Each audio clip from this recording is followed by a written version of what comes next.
जय श्री राम दोस्तों, आपका स्वागत सीजीपीटी के सॉल्व न्यू वीडियो में। मेरा नाम आशुतोष दुबे है और मैं बीआईटी दुर्ग फर्स्ट ईयर में पढ़ता हूँ। दोस्तों, आज का जो वीडियो रहने वाला है, मैं दो चैप्टर्स के बारे में बात करने वाला हूँ। पहला चैप्टर रहेगा बायोमोलिक्यूल्स और दूसरा रहेगा सर्कल्स। सर्कल्स के बारे में एक इंपॉर्टेंट नोटिस है, इसलिए वीडियो पूरा एंड तक देखना, तभी आप लोगों को बात को समझ में आएगा मैं क्या समझाना चाह रहा हूँ, क्या मैं कन्वे करना चाह रहा हूँ आपको। इसलिए वीडियो स्किप मत करना, पहले से वीडियो ज़्यादा तेज करके रखा हूँ मैंने, ठीक है। और तेज करो, कुछ समझ नहीं आएगा। चलो वीडियो स्टार्ट करते हैं। वीडियो स्टार्ट करने से पहले बता दूँ, टेलीग्राम में एक चैनल है, वहाँ पे आंसर मिलेगा, तो वहाँ पर आप ज्वाइन हो सकते हो। मेरे टेलीग्राम की लिंक मेरे डिस्क्रिप्शन बॉक्स में डली हुई है। तो चलो दिखाता हूँ आपको। सबसे पहले आप क्वेश्चन नंबर 2020 में आपको देखने को मिलेगा। 2020 का सबसे पहला क्वेश्चन आपको मिलेगा, क्वेश्चन नंबर 81।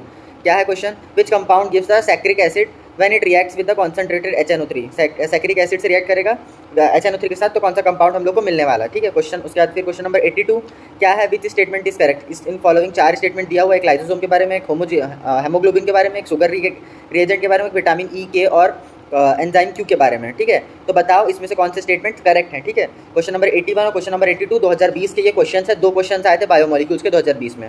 आगे चलते हैं, 2018 में आपको देखने को मिलेगा बायोमोलिक्यूल्स के टोटल 4 क्वेश्चन। कौन कौन से क्वेश्चन है, चलो देखते हैं। सबसे पहले आपको देखेगा क्वेश्चन नंबर 60। क्या है? पिनासिटिन इज एन एग्जाम्पल ऑफ, किस टाइप्स का, वो किसका एग्जाम्पल है? क्या वो एंटीबायोटिक है, क्या वो एंटीपायरेलिक है, क्या वो एंटी मलेरियल है, या एंटीसेप्टिक है? जो बायोमोलिक्यूल्स पढ़ा है उनसे वो बन जाएगा, ठीक है। टोटल 4 क्वेश्चन आपको देखने को मिलेंगे 2018 में बायोमोलिक्यूल से। अगला क्वेश्चन है question number 64। The synthesis of which of the following molecules of glucose is in photosynthesis involve, ठीक है। बोल रहा है कि सिंथेसिस मॉलिक्यूल का ग्लूकोज का फोटोसिंथेसिस प्रोसेस में कौन सा इन्वॉल्व करता है? क्या 6 मोल्स ऑफ एटीपी बनता है, 8 मोल ऑफ एटीपी बनता है, 10 मोल ऑफ एटीपी बनता है, क्या 18 मोल ऑफ एटीपी बनता है? एटीपी क्या है? एडिनोसाइन ट्राइफॉस्फेट क्या है? एनर्जी पैकेट्स रहते हैं बॉडी के अंदर, ठीक है। क्वेश्चन नंबर 65 के ऊपर चलते हैं। क्या question? DNA and RNA are chiral compounds due to the presence of. DNA और आरएनए दोनों कायरल कंपाउंड है, वो किसकी वजह से है? किस चीज़ के उसकी प्रेजेंस की वजह से? Chiral base, phosphate Easter unit, D sugar component या एल शुगर कंपोनेंट। कायरलिटी यानी जानते हो ना, सेम दिखना। मिरर इमेज डालेंगे तो भी हम लोग को सेम दिखेगा, ठीक है। क्वेश्चन नंबर 65 टोटल 4 क्वेश्चन देखने को मिले थे, एक क्वेश्चन अभी बचा है, वो है क्वेश्चन नंबर 82। ये भी हमारा किसका है? बायोमोलिक्यूल्स का क्वेश्चन है। क्वेश्चन क्या है? Which of the following compound is responsible for the digestion of fats in the intestine. हमारे बॉडी के इंटेस्टाइन में कौन सा फॉलोइंग कंपाउंड आपको देखने को मिलेगा डाइजेशन की रिस्पॉन्सिबिलिटी जो होल्ड करता है, ठीक है। चौथा क्वेश्चन था। आगे चलते हैं, 2017 में आपको 2 क्वेश्चन देखने को मिलेंगे पॉलीमर्स के। सबसे पहला क्वेश्चन है क्वेश्चन नंबर 60। क्या है? The bond in the protein structure that is not broken on denaturation are. Protein के स्ट्रक्चर में आपको कौन सा ऐसा बॉन्ड है डीनेचुरेशन के समय वो नहीं ब्रेक होता है, ठीक है। इसके 4 ऑप्शन दे रखे हैं, hydrogen bond, peptide bond, disulphide bond या आयोनिक बॉन्ड। जो भी आंसर आप बता सकते हो, ठीक है। कमेंट बॉक्स में इसका आंसर जरूर बताना। Question number 61। Sucrose and glucose can be distinguished by. Sucrose और ग्लूकोज को किस तरीके से डिस्टिंग्विश कर सकते हैं हम लोग? मॉलिश रिएजेंट से, बेयर्स रिएजेंट से, फेलिंग्स रिएजेंट से, आयोडीन रिएजेंट से। याद रखना है किसका टेस्ट है। हमारे को 4 टेस्ट देखने को मिलते हैं बायोमोलिक्यूल्स में। एनसीईआरटी साफ मेंशन है, चारों टेस्ट के बारे में आपको अच्छे से पढ़ना है। वो टेस्ट अगर आप पढ़ोगे तो आपको समझ में आ जाएगा कौन सा रिएजेंट हम लोग को यूज होगा सुक्रोज और ग्लूकोज को डिफरेंशिएट करने में। आगे चलते हैं, 2016 में आपको 2 क्वेश्चन देखने को मिलेंगे बायोमोलिक्यूल्स के। क्वेश्चन नंबर 24 और क्वेश्चन नंबर 25। पहला क्वेश्चन है, the coiled form of fibrous protein is known as. जो प्रोटीन का 4 टाइप का स्ट्रक्चर होता है ना, उसमें से बताओ कि जो कौन सा ऐसा कॉइल्ड फॉर्म जो है उसको क्या बोलते हैं? कॉइल्ड फॉर्म यानी ऐसे जो प्रोटीन का स्ट्रक्चर होता है उसको क्या बोलते हैं? तो alpha beta form, alpha form या ग्लोबुलर प्रोटीन, ठीक है। जो भी इसका आंसर है वो आप मेरे को बताएंगे। अब जो नोटिस मैं आप लोग को बताना चाह रहा था कि सर्कल्स के बारे में, वो एक्चुअली ये था कि सर्कल्स का पर्टिकुलरली अगर आप देखो सिलेबस में सीजीपीटी के, वो साफ मेंशन है कि सर्कल हम लोग का आना ही है चैप्टर का, मतलब सीजीपीटी के पेपर में। लेकिन जब मैंने उसके पेपर चेक किए, मैंने सीजीपीटी का एग्जाम पेपर चेक किए, तो क्वेश्चन देखे तो 2014 के पहले उसके सारे क्वेश्चंस आए हुए हैं सर्कल्स के, ठीक है। लेकिन 2016 के बाद यानी 15, 16, 17, 18, 19, 20, 21, 22, 23, 24, तो सर्कल्स के क्वेश्चन ना दोस्तों एकदम कम होगा। या तो एक क्वेश्चन आया या तो क्वेश्चन आया ही नहीं है सर्कल का। यानी कि सर्कल का उस पॉइंट ऑफ रिस्पेक्ट से उतना इंपॉर्टेंस नहीं है, लेकिन सिर्फ आपको बताना है कि क्या आने वाला है या नहीं आने वाले, किस टाइप्स के क्वेश्चन आते हैं। तो मैंने 2014 से पहले के क्वेश्चन कवरेज किए हैं, वो आप लोग को अभी दिखाता हूँ कैसे टाइप के क्वेश्चन आप लोग को देखने को मिलेंगे एग्जामिनेशन में। चलो तो चलते हैं। सबसे पहले आपको देखने को मिलेगा 2014 में उसके पर्टिकुलरली 3 क्वेश्चन देखने को मिले थे सर्कल्स के। सबसे पहले क्वेश्चन नंबर 2 देखने को मिलेगा। क्या है? The equation of tangent in the circle का इक्वेशन दिया हुआ है, ठीक है। उसके बाद फिर उसके ऊपर एक परपेंडिकुलर दे रखा है, तो बताओ उसके टेंजेंट की इक्वेशन क्या होगी। तो याद रखना टेंजेंट क्या होता है, सर्कल के सरकमफेरेंस पे 90 डिग्री पे जाता है, सॉरी परपेंडिकुलर और उन दोनों के बीच में 90 डिग्री एंगल होता है। अब आपको उसकी इक्वेशन दे रखी है, परपेंडिकुलर की इक्वेशन दे रखी है, तो आपके पास दूसरे वाले का स्लोप मिल जाएगा और इन दोनों के इंटरसेक्शन से आपको पॉइंट मिल जाएगा, तो उस वाले टेंजेंट की आपको इक्वेशन मिल जाएगी, ठीक है। आगे चलते हैं, क्वेश्चन नंबर 34 और 32 भी आपको क्या देखने को मिलेगा। सही में ये भी सर्कल का क्वेश्चन है यार। देखो क्या है क्वेश्चन नंबर 34। क्वेश्चन नंबर 34 है the radical centre of the system of circles. 2 circle की इक्वेशन दे रखी, सॉरी 3 दे रखी है, तीन सर्कल की इक्वेशन है, पहले ये इक्वेशन है, फिर दूसरा ये वाला इक्वेशन, फिर तीसरा वाला इक्वेशन। अब बोल रहे हैं इन तीनों के रेडिकल सेंटर बताओ। रेडिकल सेंटर यानी क्या होता है, वो जो सर्कल्स पढ़े उन लोग अच्छे से पता होगा, है ना। तो रेडिकल सेंटर जो भी इसका होगा इन तीनों सर्कल्स का, वो बताओ क्या रहने वाला है। उसका जो भी आंसर है आप इसमें देख सकते हो और कमेंट करना है इसका आंसर क्या होगा, ठीक है। फिर मैं बताऊंगा आंसर सही है कि नहीं। वैसे सही आंसर आपको मेरे टेलीग्राम चैनल पे मिलेगा। आगे चलते हैं, क्वेश्चन नंबर 32 भी जो है हमारा 32 नहीं सॉरी 34 था, ठीक है। 34 और हमारा क्वेश्चन नंबर 2, दो क्वेश्चन हम लोग को देखने को मिले 2014 में। आगे चलते हैं 2013 में भी आप लोग को इसके दो क्वेश्चन देखने को मिलेंगे, क्वेश्चन नंबर 118 एंड क्वेश्चन 126। 118 क्या है ये आपको क्वेश्चन देखने को मिल रहा है, सॉरी एक्चुअली वो क्वेश्चन था हमारा क्वेश्चन नंबर 117, 18 नहीं था।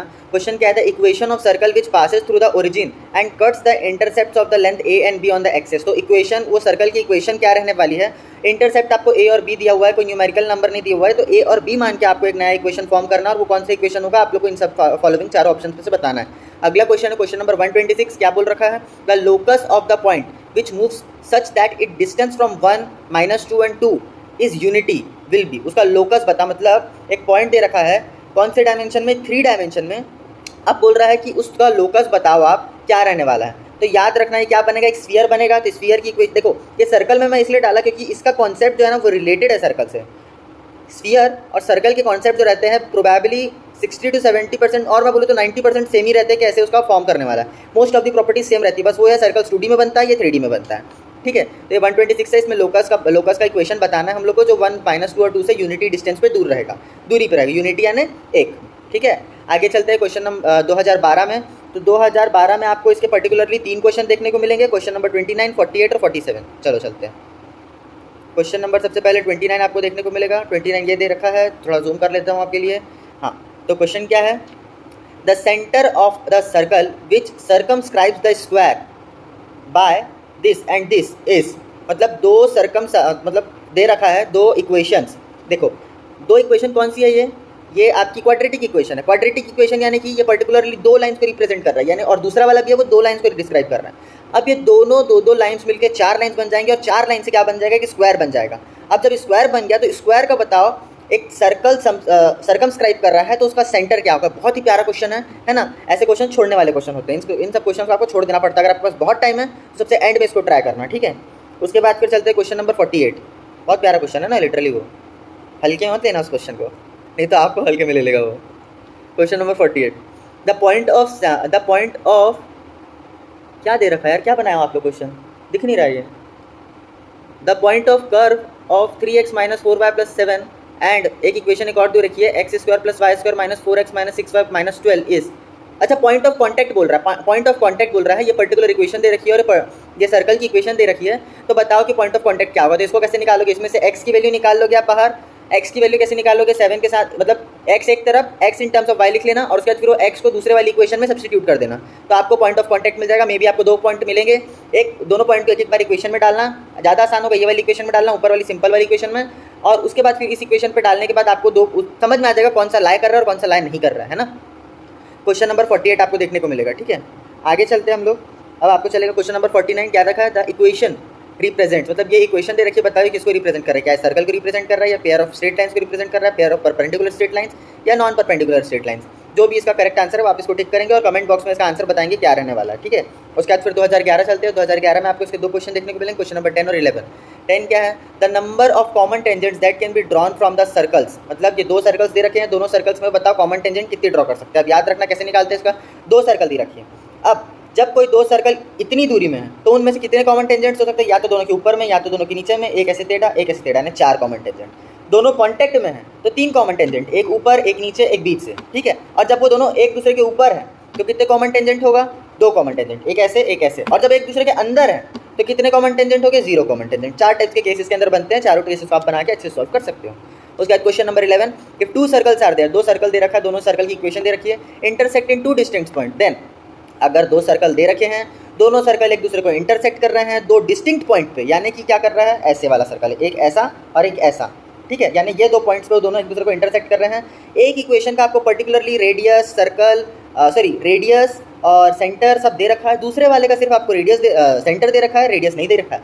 तो बताओ डिसाइड, मतलब ये आपको मैनिपुलेट करना है, मैथमेटिक्स लगाना और बताओ कि ये 2 पॉइंट अगर आपके पास है तो कौन सा ऐसा रेडियस फेवरेबल होगा कि ये दोनों हमेशा एक डिस्टिंक्ट पॉइंट हम लोग को मिलेगा।